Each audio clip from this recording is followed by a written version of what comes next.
실시간 정보 브리핑입니다. 첫 번째 소식입니다. 미국과 중국의 통상 협상을 이끄는 수장들이 제주에서 열리는 아시아 태평양 경제협력체 통상장관 회의에서 제주 합의가 나올지 주목됩니다. 한편 미중 간 치열한 외교 전쟁이 펼쳐질 것이라는 분석도 나오고 있습니다. 다음 소식입니다. 한진그룹의 지주사 한진칼이 상한가를 기록했습니다. 2대 주주인 호반그룹이 한진칼 지분을 추가 매입하면서 최대 주주인 조원태 한진그룹 회장과의 지분율 격차를 1%포인트대로 좁히며 경영권 분쟁 가능성이 제기된 영향입니다. 다음 소식입니다. KB국민은행이 국내 최대 편의점 GS25를 운영하는 GS 리테일과 손잡고 GS 통장을 내놓습니다. GS페이 결제를 해당 통장으로 하면 GS에서 판매하는 상품 할인 같은 다양한 혜택을 제공한다는 보상입니다. 마지막 소식입니다. HT 현대사이트솔루션이 국내 기업 중 최초로 중대형 전동 지게차를 출시해 산업 현장의 전동화 전환을 가속합니다. HT 현대사이트솔루션은 다음 달 최대 9톤급 전동 지게차 신모델을 글로벌 시장에 선보인다고 밝혔습니다.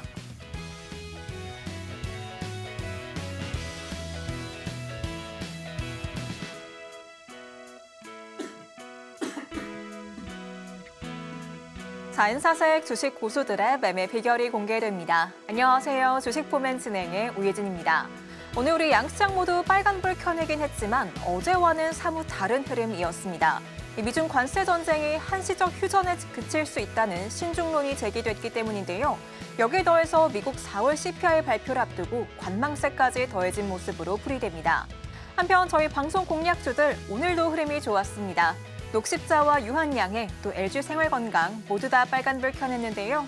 오늘 방송도 끝까지 함께 하시면서 이런 종목들과 함께 성공 투자 노하우 받아보시기 바랍니다. 그럼 주식포맨 지금 시작합니다.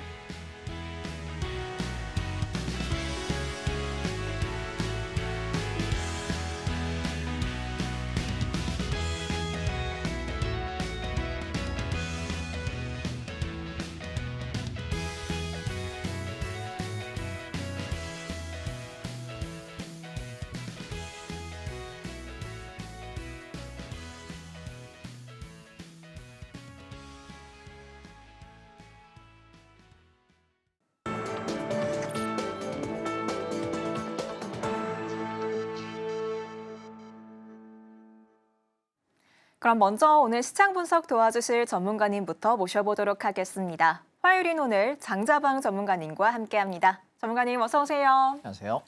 네, 전문가님 어제 우리 미국 증시는 급등 마감했지만 국내 증시 오늘 좀처럼 힘을 쓰지 못했습니다. 이 미중 간 관세 전쟁이 일시적으로 중단된 거란 분석이 나오고 있는데 전문가님이 보시기에도 여전히 국내 증시 좀 신중한 접근이 필요할까요? 코스피 증시는 늘 그런 것 같습니다. 우리가 늘 상승장이어도 연속성이 계속 지속돼서 1, 2주 이상 올라가는 상승이 별로 없고요. 며칠 올라가면 또 조정 나오고 며칠 올라가면 조정 나왔던 것 같고 시장이 하락장을 만났을 때는 우리가 먼저 두들겨 맞으면서 빠졌던 장이기 때문에 우리 증시에서 시세가 연속성 있게 상승하길 바라는 것은 좀 어불성설이 아닐까라는 생각이 들고요. 여러 가지 이유가 있겠습니다만 한국이 시장을 주도하는 산업 섹터가 이제 소멸돼 간다라는 것이 원인이 아닐까 싶습니다. 반도체랑 자동차를 가지고 먹고 사는 나라입니다. 외국인 입장에서는 대한민국이라는 나라가 별로 매력적이지 않은데요. 미국 트럼프 대통령이 우리나라에게 지금 관심 갖는 것은 조선업입니다. 왜냐하면 군합을 만들고 싶은데 조선 제조 기술은 미국이 우리나라를 따라오지 못하니 대한민국의 조선 기술이 되게 마음에 들어. 나 그것 좀 우리한테 기술 이전해 줄 수 있을까라는 것이 현재 미국의 관심사이고요. 전통적으로 우리는 반도체, 삼성전자나 SK 하이닉스를 통해서 움직이는 반도체를 만들 수 있는 전 세계에서 몇 손가락에 꼽히는 나라였습니다. 지금도 기긴 하죠. 그런데 문제는 경쟁력이 없는 거죠. 반도체는 두 가지가 있습니다. 하나는 단순하게 기억을 저장하는 기억 저장 장치 반도체입니다. 제가 꼬맹이 때 보면 예전에 플로피 디스크라 그래서 혹시 아십니까? 이렇게 요만한 5.25인치랑 3.5인치 디스크를 쓰던 시절이 있는데 이 얘기를 하면 아마 연식이 나온다고 얘기하실 것 같은데 어렸을 때 그런 디스켓 썼거든요.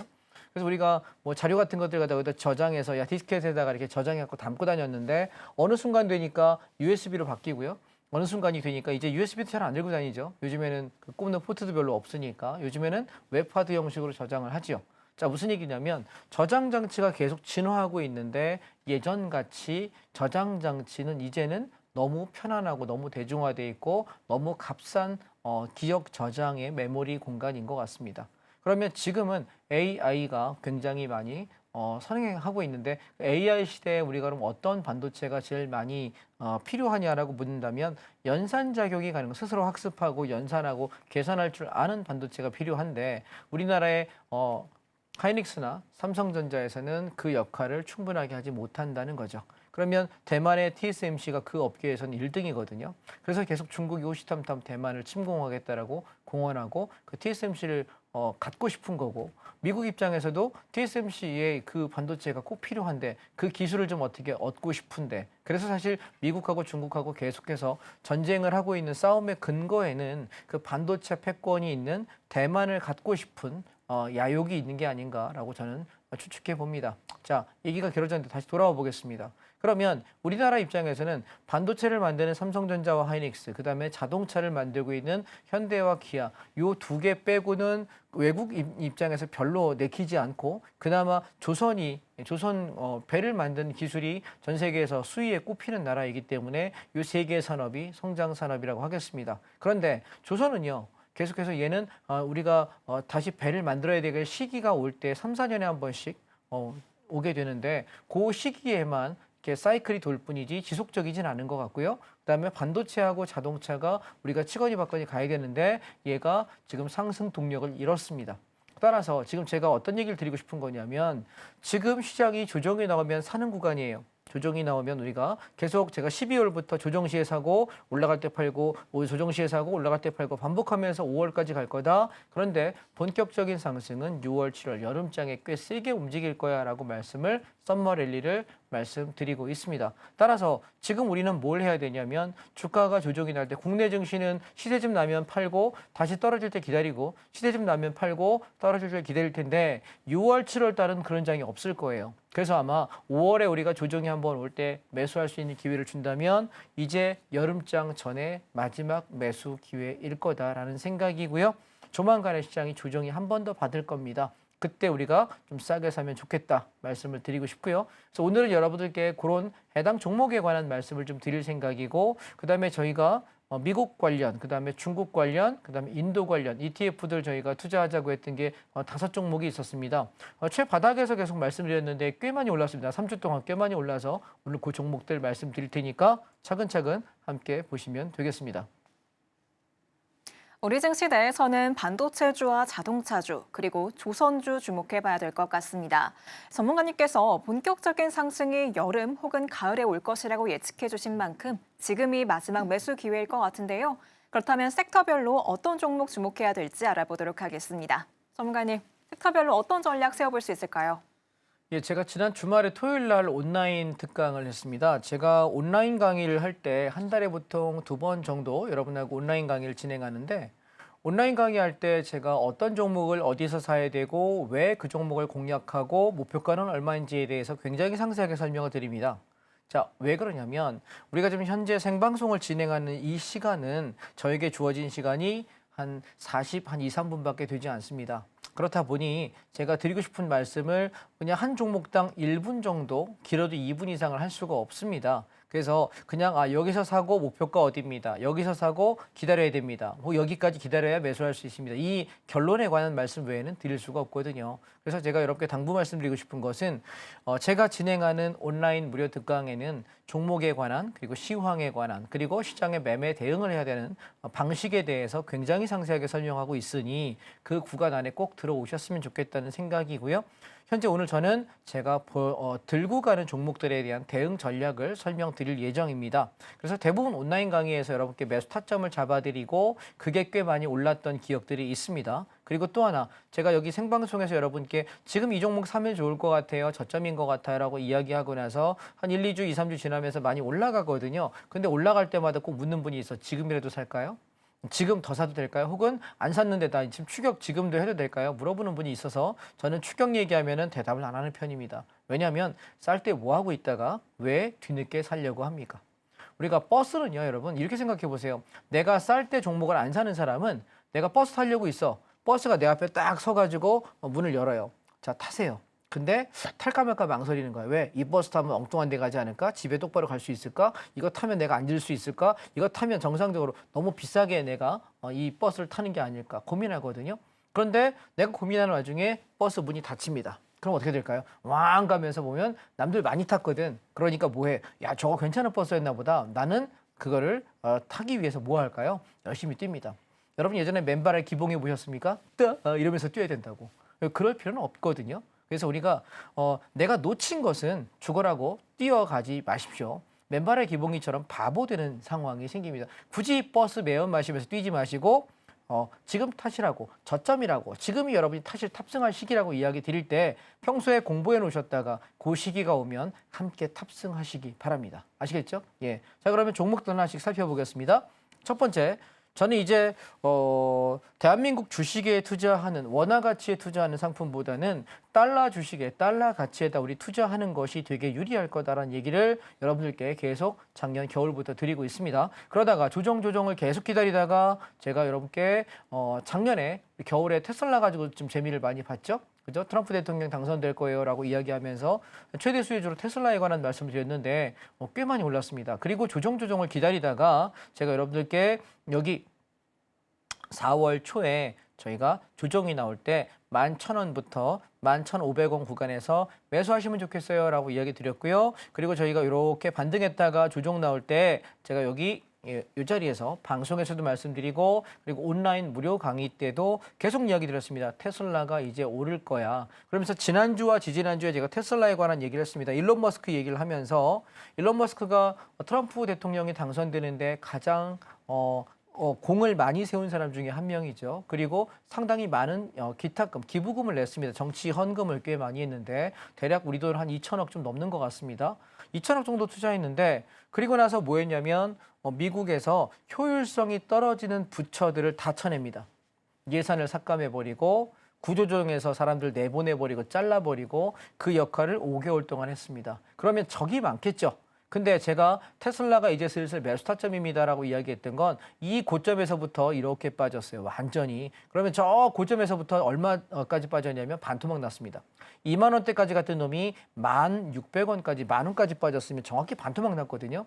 그런데 거기에 기쁜 소식이 하나 있습니다. 일론 머스크가 이제 미국 그 정부에서 손을 떼고 5월 달에 그만둘 거예요. 그리고 나와서 본업에 충실하겠다. 본업이 뭐죠? 테슬라 CEO죠. 그죠? 예, 우리가 이제 테슬라에서 나 열심히 내 경영 일을 할 거야 라고 이야기했을 때 그러면 어떻게 될까요? 당연히 기대감도 있겠고 충분히 고점에서 반토막 났으니까 저점이라고 생각하고 그래서 말씀을 저는 드렸던 것입니다. 보시면 여기 11,000원에서 11,500원대 매수하고 반등 나왔어요. 그래서 한 15%쯤 올랐다가 조정이 올 때 자 여기 없는 사람 마지막 매수기니까 사세요라고 이야기를 되게 강력하게 드리면서 좀 길게 버텨봅시다라고 이야기했는데 지금 11,000원대 사신 분이 오늘 이게 지금 제가 오늘 게 아니라 어제 겁니다. 어제 저녁에 제가 차트를 만들어서 방송국에 송출을 하거든요. 예, 근데 어제 거 기준으로도 벌써 수익률이 30% 오늘 더 올랐죠. 예, 그래서 저는 이 테슬라는 14,000원에서 15,000원 구간에서는 우리가 절반 정도 차익 실현하시면 좋겠다라는 의견을 드리고 싶고요. 되밀리게 되면 13,000원 무너지면 익절 아니면 홀딩 해보자라는 말씀을 드려보고 싶습니다. 그래서 테슬라는 지금 제 생각에는 여름장 정도면 못 가면은 17,000원 정도, 잘 가면 19,000원, 2만 원까지 올라가지 않을까라고 생각합니다. 그러면 16,000원대만 올라와도 우리 진입 단가에서 50% 정도 수익이 날 것이고 17,000원, 19,000원까지 가면 한 70%, 80%까지 수익이 나지 않을까라고 생각이 되니까요. 그래서 현재 보유 중이시고 제가 그때 말씀드린 뒤에는 사실 쌀 때 외에는 뭐 굳이 말씀드릴 필요가 없잖아요. 진입하고 그냥 가만히 갖고 있는 거니까.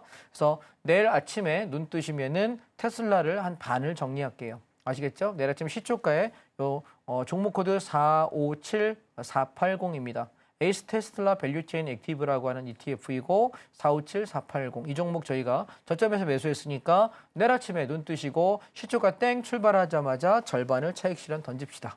그리고 13,200원이 무너지면 다 정리한다. 남은 전량도 13,200원 무너지지 않으면 나는 어디까지? 17,000원에서 19,000원 영역까지 올 때 제가 아마 다 팔자고 할 때는 다 팔자는 사인을 드릴 것입니다. 그때 다 같이 파시면 되겠고요.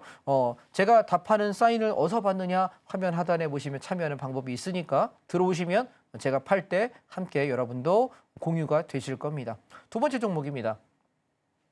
키움의 양자 컴퓨팅이라고 하는 ETF인데요. 사실 좀 낯설어요. 저도 문과 출신이다 보니까 이과의 양자가 뭔지 저도 잘 모릅니다. 그래서 이렇게 뒤져보니 우리가 AI라고 하는 그러니까 인공지능 상품들로 앞으로 세상이 바뀐다고 하는데 제가 오늘 여러분께 그 방에다가 글을 올려드린다고 하다가 나오느라고 좀 잊었는데요. 이런 기사를 하나 봤습니다. AI가 의사 역할을 해요. 근데 지금 나와 있는 AI 의사 중에 어떤 게 되냐면 몇 가지 문진을 해요. 한 13개, 15개 정도 내가 문진표에 대답을 하잖아요. 그러면 내가 5년 내에 암이 걸릴 확률이 몇 퍼센트인지를 계산해 줍니다. 뛰어나죠.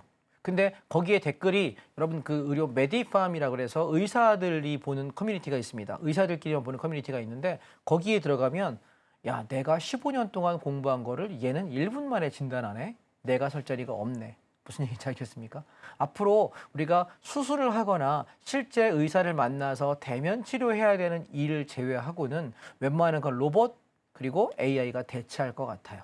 무슨 얘기인지 아시겠습니까? 세상이 엄청나게 바뀌고 있는데 거기에 플러스 양자 컴퓨팅은 우리가 세상에서 지금까지 생각했던 그 어떤 것보다 정보 처리 속도가 어마어마하게 빠르대요.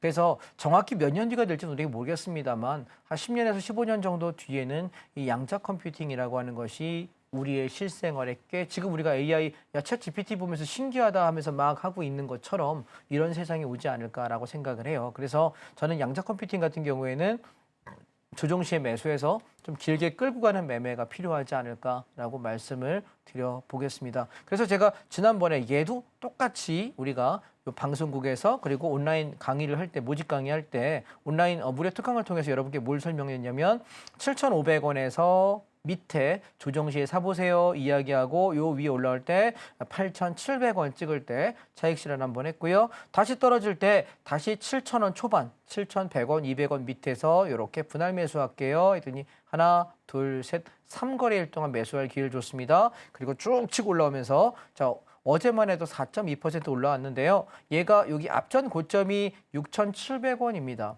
따라서 6,700원 돌파에 절반 정도 차익 실현하시면 이미 우리가 진입 단가에서부터 20% 좀 넘게 수익 났습니다. 20, 한 2, 3% 정도 현재 수익 중이거든요. 밀고 한번 가보면 좋겠다는 거고 제가 이 종목의 목표가는 1,200원에서 1,700원. 여기서 걸리면 다 팔 것이고 이걸 뚫어버리면 폭등이라고 말씀을 드려왔으니 참고하시고요. 남은 수량의 익절 가격은 되밀릴 때 8,000원 터치 시에 익절 관리하겠습니다. 종목 코드는 498270입니다. 제발 쌀 때 사십시오. 추격에 대해서는 저는 모르겠습니다. 본인 선택입니다.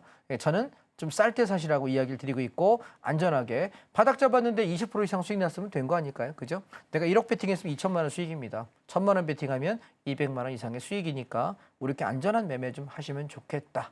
아셨죠? 국내 주식은 너무 등락이 심해요. 그래서 좀 조정이 나올 때 안정적으로 이렇게 해외 주식 관련 ETF, 해외 지수 관련 ETF, 섹터별 ETF 이걸 거래하시는 것이 좀 안정적인 매매가 아닐까. 그래서 시장이 등락하는데 별로 저 신경 안 쓰거든요. 안정적인 매매를 하는 거고요. 다음 종목입니다.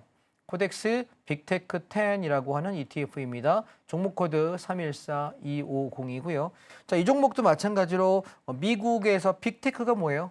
기술, 테크 관련 주식들 중에 탑 10 안에 1등부터 10등까지 있는 종목들을 이렇게 기초자산으로 하는 종목인데요. 제가 이거 떨어질 때 여기 4월 7일 날 여기 장대 음봉 떨어지고 다음날 반등 나고 그 다음날 움직일 때 여기 34,000원, 35,000원, 36,000원, 늦어도 37,000원 안쪽에서 매수하라고 노래를 불렀습니다. 그리고 나서 어디까지요? 오늘 어저께 종가 기준에 45,755원까지 올라왔네요. 바닥 잡으신 분은 벌써 거의 50%에 육박하게 올라왔거든요. 그래서 미국이 더 갈 거라고 저는 생각합니다. 여름까지 계속 상승장이라고 보기 때문에. 그래서 내가 차익 실현 하고 싶다 하시는 분들은 45,700원 이상에서 내가 30% 40% 차익 실현 하시고 나머지 끌고 갔으면 좋겠고요. 이 종목은 앞전 고점이 49,800원입니다. 그래서 앞전 고점 요 쌍봉 위치를 내가 돌파할 거냐 돌파 못한다 다 정리할 것이고 돌파한다 여름장 급등 랠리를 보면서 좀 더 가져가겠다 생각하겠습니다. 여러분 미국은요 지금 어떤 생각을 하셔야 되냐면 트럼프 대통령하고 파월 연준 의장하고 맨날 다투죠. 사실 다툰다기보다는 방송에서 좀 제가 비속어를 쓸 수 없기 때문에 좀 친근한 표현은 쓸 수 없겠습니다만 구박을 합니다. 많이 순화해서 말씀드릴게요. 파월 금리 내려. 그랬더니 싫은데요. 파월 금리 내려. 싫은데요. 왜 시옷시옷. 그러니까 뭐라고 얘기하냐면 내가 보는 지표가 꺾이지 않았어요. 네가 보는 지표가 뭔데? 그랬더니 하는 얘기는 인플레이션에 관해서 안전하다는 숫자 데이터가 나오지 않아서 나는 금리를 못 내리겠어요. 라고 얘기하니까 트럼프 대통령이 이렇게 얘기했을 겁니다. 아마 한국 사람이면 아우 저 꼰대 라고 분명히 욕했을 것 같습니다. 왜? 금리가 내려가야 경기가 돈이 풀리면서 주식도 오를 거고 부동산도 오를 거고 트럼프 대통령은 부동산 사업가잖아요. 그러니까 본인의 이익이 되는 정책을 내고 싶은 거고 미국의 이익도 되고 본인도 돈을 많이 벌 수 있는 그런 정책을 계속 내고 있는 거거든요. 그런데 계속해서 파월 연준 의장은 금리를 아직 내릴 때가 아니다. 동결 이번에 또 동결했죠. 예, 그렇게 자꾸 움직이는 걸 보면 아우 저놈의 할배 진짜 야이 꼰대 그러면 이제 여기서 저기 연준 의장은 이렇게 얘기하겠죠. 이씨, 자기도 할아버지면서 얘기하겠죠. 그래서 서로 지금 계속 싸움박질하고 있어요. 근데 저는 무슨 얘기 드리고 싶은 거냐면 미국의 빅테크 10 기술주는요. 예를 들면 애플, 구글, 엔비디아 이런 회사들은요. 글로벌적인 회사예요. 그래서 애플이라는 회사 하나만 팔아도 대한민국 시총 전체를 사고 돈이 남아요. 그만큼 큰 회사거든요. 근데 그런 거 10개를 모아놓은 거예요. 그러면 얘네가 망하면 자본주의가 망하는 거고 얘네가 망하면 금융시장이 몽땅 다 망합니다. 그래서 내가 저거 샀다 망하면 어떡하지? 여러분 이게 망하잖아요. 우리 모든 경제가 다 망해요. 그렇다면 내가 자본주의의 이 세상이 계속 정상적으로 굴러가는 세상이라고 믿는다면 조정이 나올 때 사는 게 맞겠죠. 물론 우리나라가 야, 이제부터 사회주의가 될 거야. 아 그러면 다 팔고 도망가야지. 여기 살면 되겠습니까? 그죠? 공산주의에 살기는 힘들지 않습니까? 중국 사람들 왜 탈출하는데요? 베트남 왜 탈출할까요? 사회주의 세상 살기 힘들거든요. 그런데 우리가 자본주의 사회라는 믿음이 있고 이 자본주의의 메커니즘이 살아있다. 우상향하고 있는 좋은 자산을 계속 우상향하고 있다는 그 믿음이 있다면 여러분이 제일 먼저 사야 되는 건 요겁니다. 미국의 빅테크 10. 그래서 다른 ETF 다 제끼고 미국 관련 종목들 중에는 얘가 제일 좋다라고 추천을 드렸던 것이고요. 벌써 매수 단가에서 약 50%가량 올라 있고요. 아마 여름쯤 가면 80%에서 100% 정도까지 올라가 있을 거라고 보여지니까요. 이 종목은요. 44,000원 건들면은 잔량을 몽땅 정리하겠습니다. 차익 실현 그냥 정리해버리고요. 44,000원 건들지 않으면은 직전 고점 49,000원, 5만 원까지 1차 상승 목표가 보도록 하겠습니다. 현 위치에서 12%에서 14% 정도 추가 수익률 있어 보이니까요. 끌고 가시면 좋겠다. 말씀드리겠습니다. 쌀 때 삽니다. 추격은 저는 논하지 않겠습니다. 제 영역이 아니니까요. 쌀 때 안 사신 분은 굳이 떠나는 버스를 죽을 힘을 다해서 전력 출조하면서 매연 마실 필요가 있을까 싶습니다. 자, 두 번째 또 다른 시장은요. 대안투자로서 저는 여러분께 인도라는 시장을 굉장히 많이 강조드렸습니다. 제가 온라인 무료 특강을 하는 동안에 2월 말과 3월 초에 제가 강의를 했거든요. 이때 무슨 얘기했냐면 인도가 되게 많이 성장할 거야 라고 말씀드렸습니다. 자, 인도에 대한 제가 말씀을 이런 논리로 설명드렸습니다. 첫 번째, 우리가 앞으로 강대국이다, 선진국이다라고 이야기하려고 할 때 제일 조건이 몇 가지가 있어요. 첫 번째가 뭐냐면 인구예요. 내가 인구가 일정 수 이상이 돼야 우리가 선진국이라고 이야기할 수 있는데 여러분 인구로서는 중국하고 인도가 전 세계 1, 2등을 왔다 갔다 해요. 2021년인가 2년까지는 중국이 1등이었는데 코로나를 겪은 이후에 역전됐습니다. 아마 중국의 사망 인구가 더 많았는지 아니면 인도에서 더 많이 태어났는지 모르겠습니다만 통계치가 인도가 1등입니다.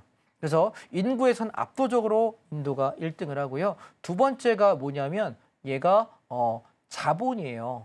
근데 여러분 우리가 인도와 중국을 두 개 비교할 때 인구는 뭐 도찐개찐입니다. 조금 더 얘가 많았다 적었다 하니까. 근데 이 자본이라고 하는 것은 중국 차이나 머니 무섭죠. 여러분도 알고 계시다시피. 예, 그래서 이 자본력에서는 중국이 압도적으로 높습니다. 그래서 인도하고 중국을 비교할 때 인구수는 비슷하지만 우리가 자본이 압도적으로 높다. 근데 여기 하나 맹점이 있습니다. 인구는 두 개가 있습니다. 인구에는 생산 인구와 소비 인구가 있다. 다시 말해 내가 공장 가서 일하고 어디 가서 일을 할 수 있는 내가 노동력을 제공할 수 있는 생산 인구를 얘기하는 거예요. 근데 생산 인구는 인도와 그다음에 중국이 비슷합니다. 그리고 오히려 인건비 측면에서는 중국 사람들이 이제 인건비 비싸졌거든요. 예전처럼 야 메이드 인 차이나 안 해요. 요즘에 어디가 이제 요즘에 메이드 인 저 베트남 아니면 저기 남아프리카 공화국 메이드 인 인디아 가서 만들어요. 왜? 인건비가 더 싸거든요. 이해하시겠습니까? 똑같은 걸 만들어도 인건비가 싸야 원자재 값이 싸지니까 원료 값이 싸지니까 내가 마진율도 좋을 것이고 더 싸게 팔 수 있지 않습니까? 좀 싸게 만들 수 있어야. 그래서 오히려 그런 면에서는 인도가 더 낫다라는 말씀을 드리고요. 그다음에 중요한 게 소비 인구입니다. 돈이 자본이라는 뜻은 뭐냐면 내가 소비할 여력이 있는 사람이냐는 건데 전 세계 다닐 때 중국 사람 돈 정말 잘 씁니다. 여기 주말에 백화점 같은데 롯데백화점 가고 신세계 같은데 본점 같은데 가보시면 중국말밖에 안 들려. 시끄러 죽겠어 아주 그냥. 이게 도대체 한국인지 돼서 오죽하면 나중에 듣다 짜증나가지고 조용히 좀 하라고 소리 지르고 싶더라고요. 여기가 니네 나라냐고 조용히 좀 하라고. 너무 시끄러운데 그들이 뭐 하냐면 제가 한번 저는 명품에 관심이 별로 없거든요. 근데 지나가다 보니까 명품 각 매장마다 중국인들이 막 시끄럽게 떠들다가 한 번은 지나가는데 어떤 한국 사람들이 막 꿍시렁거리면서 나와요. 뭐 하나 했더니 난 들어가서 예를 들어서 뭐 A라는 브랜드에 가서 뭐 시계를 사고 싶어. 나는 뭐 반지를 사고 싶어. 혹은 가방을 사고 싶어. 명품 브랜드에 가서. 근데 중국인이 들어가니까 한국인을 내보냈대요. 왜냐하면 여기서부터 여기까지 다 달라는 거예요. 다 달라는 거야. 그래서 싹 쓸어가지고 한국 사람이 살 게 없으니까 볼 수 없으니까 죄송합니다. 오늘은 물건 다 팔려서 솔드아웃입니다. 라고 내보냈다고 하더라고요.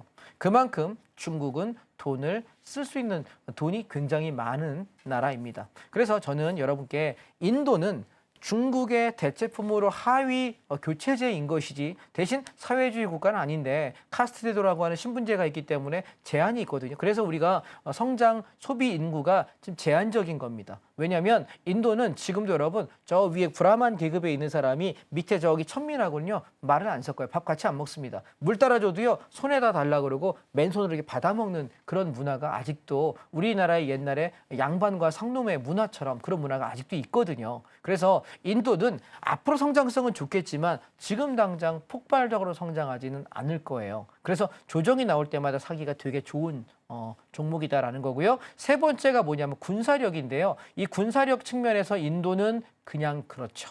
왜요? 예, 아직 물론 인도는 핵도 가지고 있고 큰 규모의 나라이긴 하지만 중국이나 러시아나 미국에 비하면은 그 대열에 아직 들어가지는 못합니다. 무슨 말씀인지 아시겠죠? 마지막으로 선진국을 얘기할 수 있는 게 뭐냐면 네 번째가 기술이에요.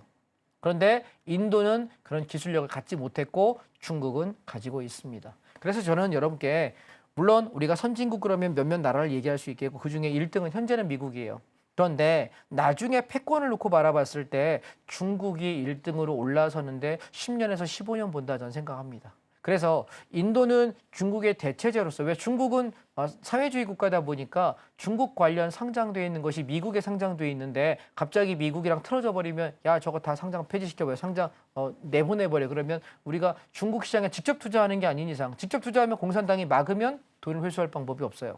그리고 미국의 우회 상장에서 했는데 갑자기 트럼프랑 저기 시진핑이랑 싸우다가 야이씨 저거 다 내보내 그러면은 낭패 볼 수밖에 없거든요. 그래서 좀 안전한 대체제로서 저는 인도를 말씀드리는 것이고 공격적으로 우리가 움직이기에는 중국에 투자하는 것이 지금은 되게 좋은 시기다라는 말씀을 드리고 싶습니다. 배경 설명 충분히 되셨을까요? 오늘 시간이 있어서 좀 설명을 드렸습니다. 자 그러면 보시죠. 제가 인도 니프티 50은요. 2월 말 3월에 제가 온라인 강의할 때 이거 사세요라고 이야기를 되게 꼭 집어서 많이 드렸던 거고요. 36,000원, 37,000원대에서 열심히 샀고요. 올라올 때 44,000원 찍을 때 다 팔았습니다. 그리고 다시 나올 때 우리가 4월 달에 제가 온라인 강의를 하면서 여러분들께 여기요. 38,000원, 39,000원, 4만 원 밑에서 사도 좋겠어요 라고 이야기를 다시 한번 드렸고요. 올라올 때 여기 쌍봉 44,000원 찍을 때 또 팔았습니다. 그리고 다시 조정을 이용해서 4만 원부터 샀게요 했는데 하나, 둘, 이틀 샀더니 갑자기 장대 양봉 나오는 바람에 저도 좀 당황했거든요. 내려와서 여기까지 살 생각했는데 올라가는 바람에 그래서 아, 인도가 정말 세긴 세구나라는 생각을 하고 있습니다. 그래서 추격 매수는 하지 마시고요. 가지고 계시는 분들은 4만 4천 원쯤에서 일부 챙기고 그러면 10% 정도 수익 나지 않습니까? 그리고 치고 올라가면은 한 4만 8천 원에서 5만 원 정도. 그러면 우리가 산 가격에서부터 한 20%에서 25%쯤 될 텐데 거기서 다 팔고 일단 나가시죠.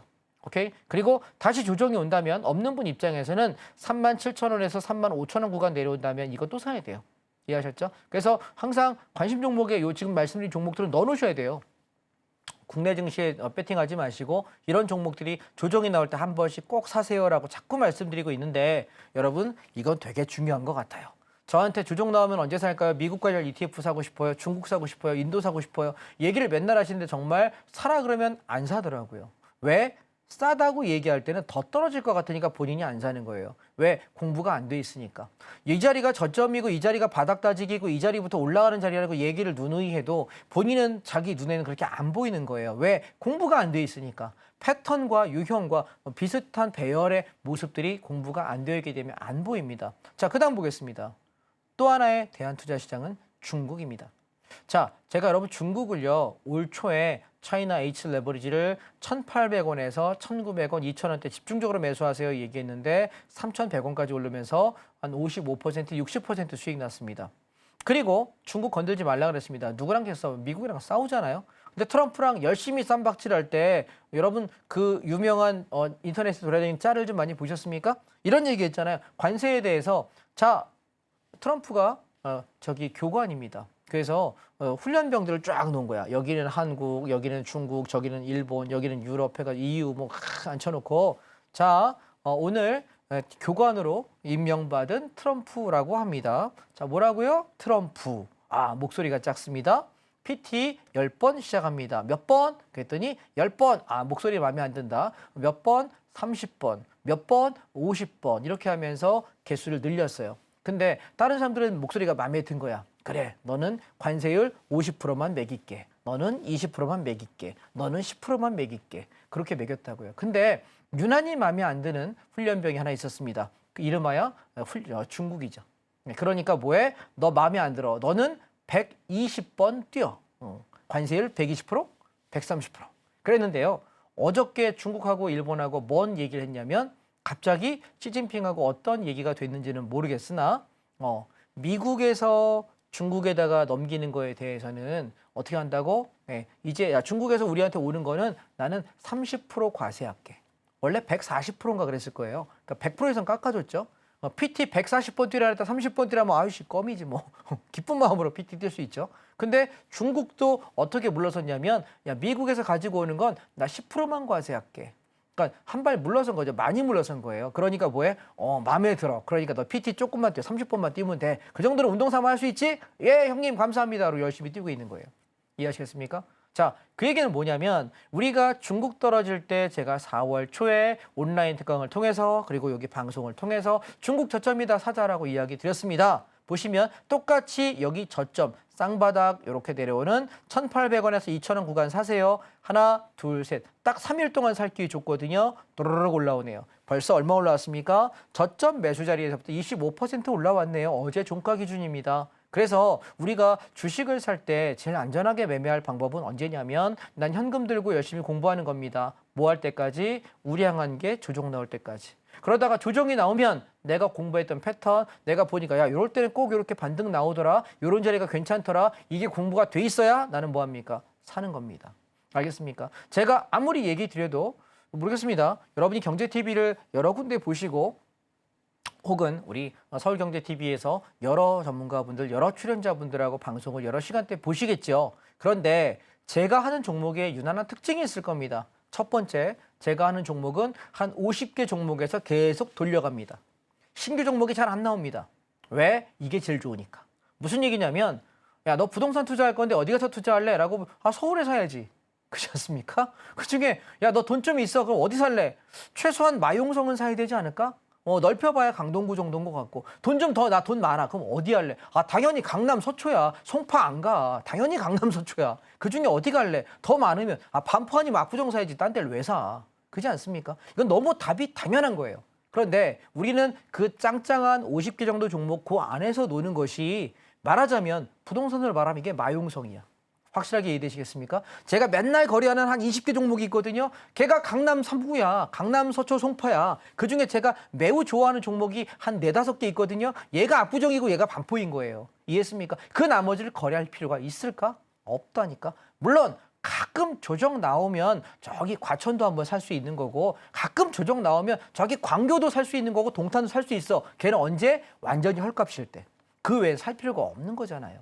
이해하셨습니까? 이 얘기 들으면 나 광교 사는데 동탄 사는데 기분 나빠하실 분 있을 수 있겠는데 예를 든 겁니다. 예. 그래서 우리가 비싼 지역에 선호하는 지역의 아파트를 사는 것이 제일 많이 오르고 제일 성장률이 높다고 이야기하듯이 이 부동산도 또 주식도 똑같습니다. 그래서 가장 선호도가 높고 제일 안정적인 걸 가지고 거래하셨으면 좋겠다라는 말씀을 여러분께 전달드리고 싶고요. 그래서 지금 가지고 있는 종목들은 마찬가지 중국도요. 2,500원에서 2,600원 정도면 한 25% 수익 정도 되니 한 절반 정도 차익 실현하시고 조정이 좀 나오면 조금 더 사보면 좋겠다. 요 의견 드리고 싶고요. 얘는 2,400원 건들면 전량 다 정리하겠습니다. 그거 아니면 버텨보도록 하죠. 저는 여름장을 상승장으로 보고 있어서 글로벌 증시 몽땅 다 같이 오른다고 생각합니다. 그래서 짧게는 6월에서 7월 사이에 상승을 끝내고 7월에서 8월 사이에 한번 밑으로 확 쏟아버리고 다시 올라가는 가을장 상승이 올해의 마지막 랠리가 끝이라고 저는 말씀을 드려왔고요. 12월부터 이야기했고 지금까지는 제 얘기가 마저 들어가고 있으니 그렇게 참고하시고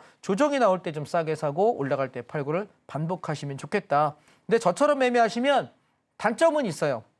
하나도 안 사고 팔고 안 하고 끝까지 들고 가는 사람은 돈 되게 많이 벌 거예요. 근데 저처럼 사고 팔고 하게 되면 돈은 하나도 안 팔고 쫙 다 들고 끝까지 가져가는 사람만큼은 많이 못 벌어요.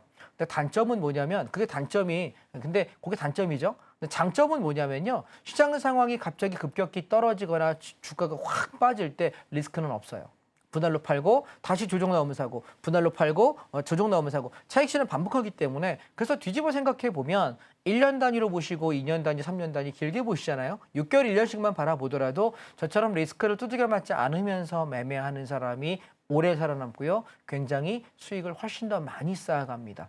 제가 주변에 매매하시는 분들 많이 뵙잖아요. 제 직업이 이런 직업을 갖고 있으니까. 근데 한 주도 안 팔고 견뎌서 대박이 나서 버시는 분이 만약에 우리가 한 100명이면은 한 5분, 10분 정도 됩니다.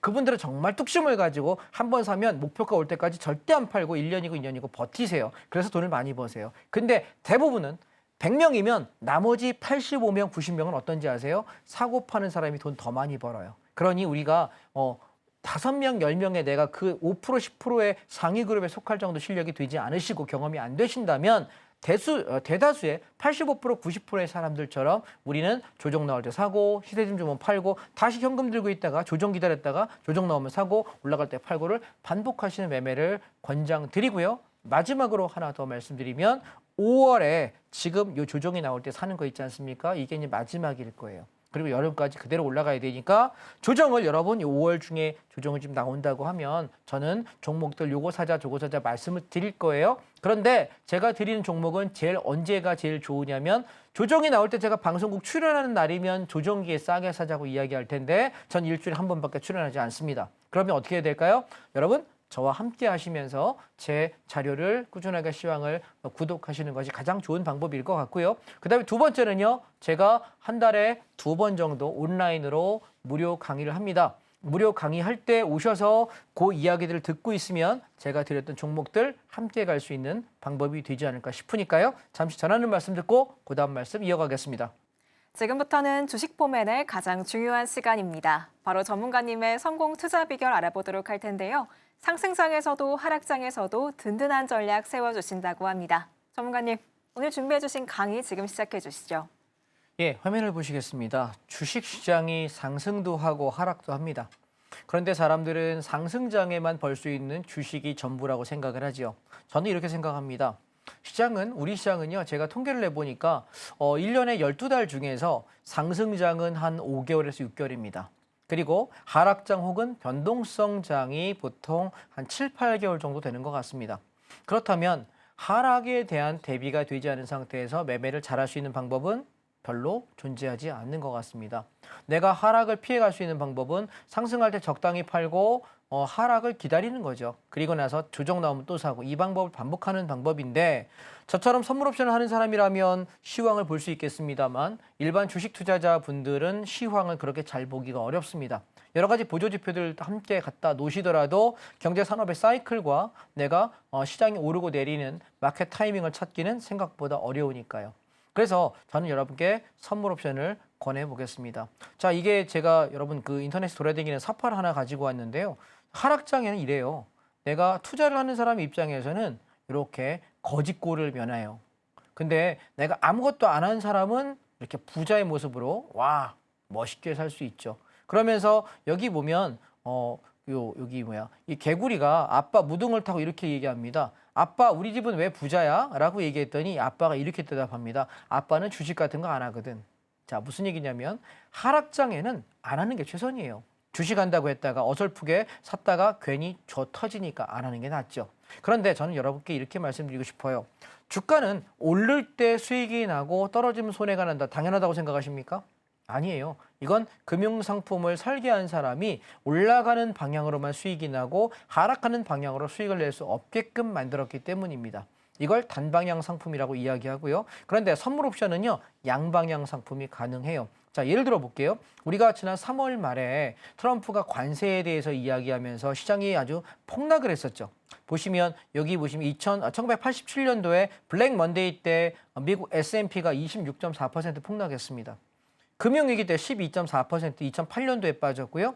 2020년 코로나 팬데믹 때 13.9% 떨어졌는데요. 트럼프 관세로 인해서 10.5%가 빠졌습니다. 엄청 많이 빠졌죠. 그러면 이런 하락이 있을 때 우리가 견딜 방법이 없다는 거예요. 주식만 하셔서. 그래서 저는 양방향 상품이 되게 중요하다라는 겁니다. 자, 예를 들어 보겠습니다. 3월 28일입니다. 트럼프가 관세를 두들겨 매긴다라고 발표한 다음 날입니다. 시장이 어땠냐면 선물 차트인데요. 아침부터 시작해서 왕창 빠지고 반등하는 척했다가 왕창 빠집니다. 그러면 만약 내가 주식을 하는 사람이었으면 손해 날 수밖에 없겠죠. 왜? 하락하면 손해 나니까. 근데 선물 옵션은요. 주가가 빠질 때 뭐 할 수 있냐면 선물 매도, 하방에 진입해서 수익을 낼 수 있어서 떨어지면 주식의 공매도처럼 내가 하방 매도 진입으로 수익을 낼 수 있어요. 그런데 재미있는 게 뭐냐면 이때에 하락할 때 수익이 나는 상품이 있어요. 옆에 보시면 오른쪽에 보시면 풋옵션입니다. 내가 주가가 하락이야 하방으로 방향 잡았어 라고 생각할 때 나는 풋옵션을 사게 되면 바닥에서부터 쭉 올라와서 불과 9시 반 장출발하고 30분 이내에 몇 퍼센트 수익이 나냐면 420%의 풋옵션에 급등을 합니다. 여러분, 어떤 분이 이런 얘기 하더라고. 선물 옵션 하면 위험하고 패가망신하고 원수에게 가르쳐주면 반드시 망한다더라. 원수의 원수를 갚을 방법은 선물 옵션을 가리키는 거라더라. 이런 얘기를 하더라고요. 예전에 오징어 게임에서도 선물 옵션으로 수십억을 날린 사람이 나와서 내 인생 망했으니까 여기서 내가 저 420억을 내가 타든지 아니면 죽든지 할 거야 라고 이야기하는 멘트를 대사를 본 적이 있습니다. 선물 옵션이요. 이거 깨져가지고 망하고 꽁통 차고 바보 되는 게 아니라 중요한 건 시장이 어떨 때 상방 대응하고 어떨 때 하방 대응하는지 그 로직을 모르기 때문에 거꾸로 들어가서 망하는 거예요. 이해하시겠습니까? 상승장에 콜옵션 사면 무조건 돈 벌어요. 하락장에 풋옵션 사면 무조건 돈 벌어요. 근데 이걸 거꾸로 보는 사람들이 자기가 볼 줄 몰라놓고 왜 선물 옵션 탓을 합니까? 그래서 제가 오늘 시간이 많지 않으니 간단하게 맛을 좀 보여드리겠습니다. 자, 우리가 시장이 상승할 때와 하락할 때를 보시게 되면 제 차트에 여기 왼쪽에 오른쪽에 위에 있는 차트가 선물 차트 5분봉입니다. 선물 차트 5분봉이고요. 왼쪽에 있는 차트가 콜옵션 차트입니다. 지수가 올라가면 수익 나는 거. 이렇게 선물이 확 올라갈 때 콜옵션도 같이 올라가거든요. 이날이 언제냐면 4월 4일 대통령 탄핵 선고일이었습니다. 이날 탄핵이 되지 않을 거라는 기대감 때문에 지수가 막 아침에 올라갔습니다. 개파락하면 올라가고 개파락하면 올라가고 며칠 동안 일주일가량 올라갔거든요. 그럴 때 콜옵션이 바닥에서부터 몇 배가 올랐냐면 400%, 4배가 났습니다. 주식은요, 내가 올라가 봤자 하루에 상한가가 30%인데요. 콜옵션은 400%, 하루에 4배가 났다면 내가 잘 오르지 않는 종목이나 답이 없는 종목들을 손절해서 지수가 상승할 때 나는 콜옵션을 사는 게 훨씬 더 내 손실을 복구하고 수익 전환하기에 좋은 방법이겠죠. 오케이? 두 번째입니다. 근데 대통령 파면을 결정한다라는 멘트 하나 뜨자마자 어떻게 됐죠? 주가 지수가 왕창 급락하기 시작합니다. 콜옵션은 무너졌고요. 누가 올라가냐면 풋옵션이 저점에서부터 고점까지 400%, 4배가 갔습니다. 그러면 여러분 보세요. 아침에 올라가는 방향 상방으로 400%가 났고 그 다음에 내려가는 방향으로 400%가 났으면 다 하면 1600%입니다. 그런데 끝까지 먹을 수는 없으니 내가 400% 날 때 100%씩만 먹었다고 하더라도 나는 어떻게? 상방에서 더블 100%, 200% 수익을 낼 수 있고 하방도 100%, 200% 낼 수 있으니 양방향 가능 상품이라는 매력이라는 거죠. 그래서 우리가 주가가 빠질 때 되게 어려워하지 마시고 선물 옵션 한번 보시면 어떨까. 그래서 보세요. 하락장을 한번 보시게 되면 우리가 2월 28일이거든요. 개파락했어요. 하루 종일 빠졌습니다. 계단식 하락으로. 그랬더니 어떤 일이 벌어졌냐면 풋옵션이 하루에 500%가 납니다. 내가 종목들 답 없을 때 500% 나는 것 중에 100만 원만 해도 500만 원 수익이에요. 500만 원만 내가 500 소액이니까 500 정도 내가 질러볼게. 2,500만 원 수익 납니다. 그러면 나는 하락장에 대응이 가능한 이 상품을 준비하지 않을 이유가 있을까요? 없다는 것입니다. 그럼 상승장은 어떨까요? 라고 물어보신다면 자 3월 7일 날 보실까요? 갭상승했는데 하루 종일 올라갑니다. 자, 이때 어땠냐면 선물 5.5포인트 올라갈 때 콜옵션은 무려 750%의 급등을 합니다. 내가 7배를 수익을 못 낸다 하더라도 중간에 200%, 300%만 나왔다 하더라도 내 종목들 중에 잘못된 것들 상승장에 옵션 사는 게 훨씬 낫거든요, 사실은. 근데 이게 안전하게 하는 방법을 몰라서 그래요. 그러니 그 안전하게 하는 방법을 여러분들께 제가 안내를 드리겠습니다. 제가 다음 주 화요일 날 출연할 때 여러분들께 요걸 좀 더 상세하게 설명을 드릴 테니까 선물 옵션이 위험한 게 아니라 선물 옵션의 방향, 상방인지 하방인지를 내가 잡는 방법을 정확히 모르기 때문에 위험했구나. 그러니 제대로 배운다면 나는 유리하겠다. 요 말씀을 한번 생각을 한번 해보시면 좋겠고요. 제가 올려드린 시황방에 여러분 지금 들어오시게 되면 매일 아침마다 선물 옵션의 시황과 주식의 시황을 올려드리고 있고요. 쓸데없는 말을 하루 종일 한마디도 안 합니다. 시황 드리고 뭘 사야 되거나 읽을 만한 자료들을 드리는 것 외에는 다른 얘기를 저도 참여하신 분들도 잔소리하지 않는 방이기 때문에 굉장히 머리가 클리어하니까요. 오셔서 함께 시황 나누시고 제가 온라인 강의한다고 할 때는 꼭 참여해 주시기 바랍니다. 그러면 오늘 저는 여기까지 하겠습니다. 감사합니다. 이렇게 선물 옵션에 대해서 배워보고 왔습니다. 보다 자세한 내용은 장중에 전문가님과 함께 하신다면 알아보실 수 있는데요. 자막 하단 참고하셔서 수익 랠리 이어가 보시기 바랍니다. 그럼 저희 마지막으로 오늘 방송의 핵심 내용 큰 화면으로 만나볼게요. 오늘의 핵심입니다. 주목할 만한 미국 주식 ETF 알아보고 왔고요. 또 대안 투자 방법으로 인도 중국 ETF 배워보고 왔습니다. 마지막으로 변동성을 활용한 선물 옵션 투자 방법은 장중에 전문가님과 함께 하시면서 자세히 알아보시기 바랍니다.